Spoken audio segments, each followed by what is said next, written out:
Aujourd'hui, comment savoir si le lion va pas tarder à mourir? Tuto, c'est un lion toute neuve. Il y a une mauvaise surprise avec le marquis V1. C'était pour un terrarium d'une tortue. Comment il va savoir si le lion va pas tarder à mourir? Donc, il était toute neuve. J'ai allumé. Et faisait des taches bleues de temps en temps. De temps en temps, ça faisait des taches bleues. Bon sang, c'est un lion de 240. C'est un peu effacé parce que j'avais des défaits en forçant à la main. Et pour éviter d'avoir une mauvaise surprise et sinon on va pas tarder à mourir, il faut regarder si c'est noir, c'est-à-dire il est mort. Si c'est comme ça, c'est moyen mort. Si c'est blanc, c'est-à-dire il est toute neuve l'union. Toute neuve, c'est-à-dire elle est toute neuve. Si elle est noire, il faut changer parce que vous allez avoir une mauvaise surprise si l'union clignote, d'accord. Ça fait mal aux poissons, ça fait stresser les poissons. Ils vont mourir. L'union va, à cause de la force clignote, les poissons vont mourir. Pour éviter ça, il est conseillé de changer le lion une fois par an.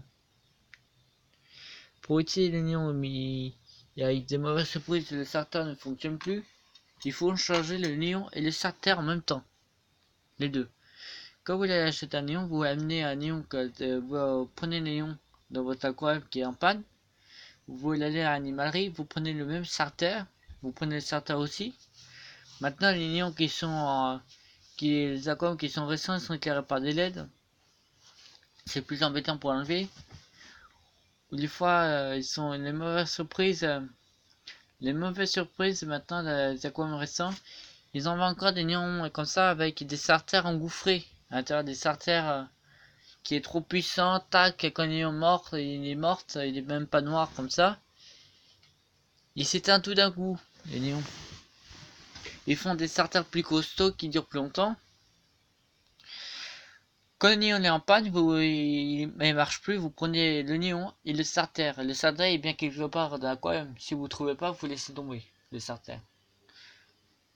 Vous prenez le starter, le lion en même temps, vous le mettez dans un sac, dans un cabas, vous allez à l'animalerie. Vous demandez de l'aide à un vendeur, choisir si la même taille. Il demande si le lion était beige dans votre aquarium, vous demandez beige. Si le lion était blanc, il faut choisir blanc.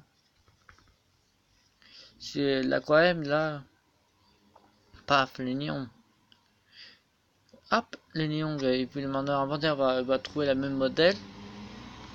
Il faut demander la couleur. Si le lion avant était beige, vous allez dire il faudra un lion beige avec la même taille s'il vous plaît. Avec le starter, vous choisissez. Le vendeur va choisir le starter dès que vous l'avez montré le starter vers un vendeur, un starter usé. Hop, il va vous donner. Après, c'est très simple à aller mettre le lion et le starter. C'est la baïonnette. Comment reconnaître aussi.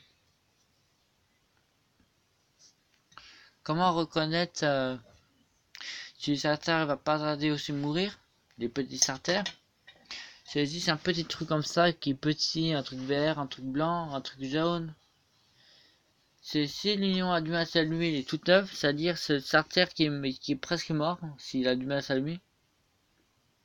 Si l'union s'allume tout d'un coup, c'est-à-dire le starter il est pas mort, il est tout neuf, le starter. Ça c'est les néons que j'ai à la main, il est morte. Il est bien morte.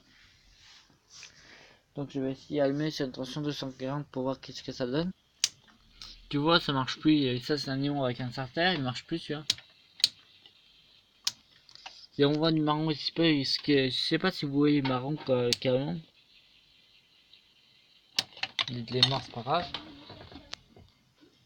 Donc je vous montrerai une prochaine vidéo, autre vidéo. Donc je vous dis gros bisous. Donc à la prochaine.